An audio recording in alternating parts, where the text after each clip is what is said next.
का स्वागत है।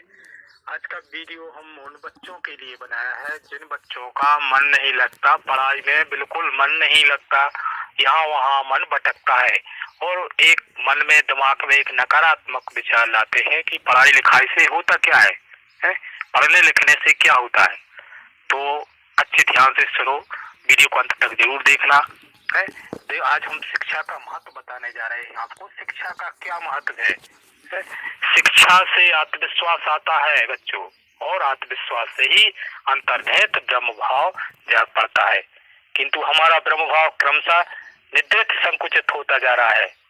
प्यारे भाइयों बहनों, हमें संकोच, हीन भावना, अकर्मता आदि कमजोरियों को पूरी तरह से तिलांजलि देनी होगी, तभी हम आगे बढ़ सकते हैं। यदि हम शिक्षित नहीं होंगे तो हमें लोकतंत्र भी तानाशाही दिखाई देगा। सैकड़ों वर्षों तक भारत ने सेवाभावी शासकों के स्थान पर अत्याचारी शासकों को झेला है। केवल कुछ 2-4 लोगों के कार्यकाल को छोड़कर बाकी हमें सब अत्याचारी ही समझ में आते हैं। जैसे छत्रपति शिवाजी, विजयनगर के राजा कृष्णदेवराव, इनके कार्यकाल को छोड़कर बाकी समय अत्याचार ही हुआ है। और हमारी यह किस कारण हुआ है? यह हमारी अशिक्षा, अज्ञानता के कारण हुआ है। हम स्वतंत्र तो हो गए, लेकिन आज भी हमारे अंदर मानसिक गुलामी है, जैसे अंधविश्वास, अंधश्रद्धा, रूढ़िवाद की विचारधारा आदि।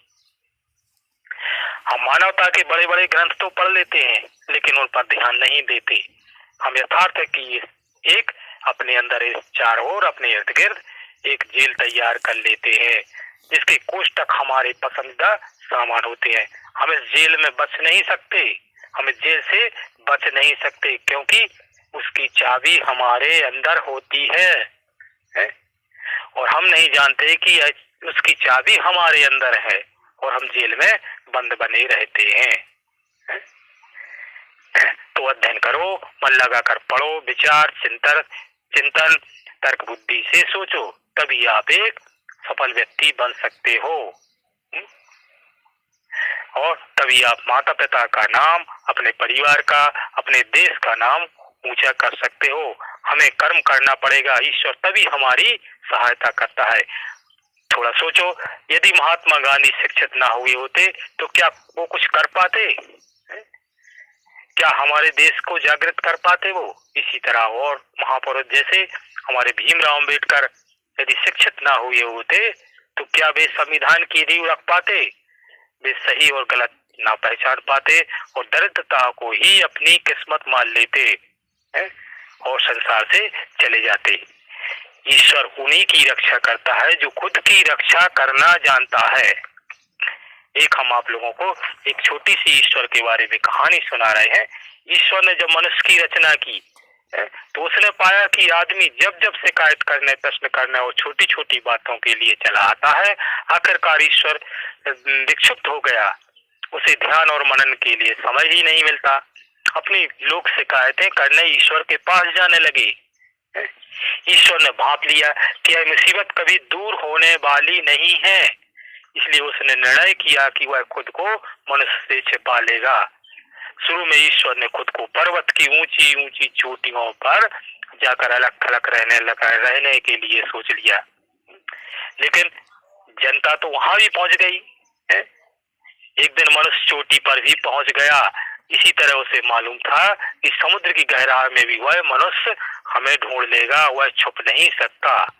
इसलिए उसने निश्चित किया कि मनुष्य से छिपने के लिए सबसे अच्छा स्थान मनुष्य को बताए बिना उसमें ही समा जाना है। इसलिए वह अपने कण में व्याप्त हो गया, अपने ही बनाए गए कण में वह विलुप्त हो गया और फिर उसको मनुष्य, ईश्वर को मालूम था कि मनुष्य अपनी खास चरित्र विशेषताओं के कारण बाहरी दुनिया में इतना दिन हो जाएगा कि वह उनसे सुरक्षित ही रहेगा और दृढ़ विश्वास वाला ही उसे ढूंढ पाएगा।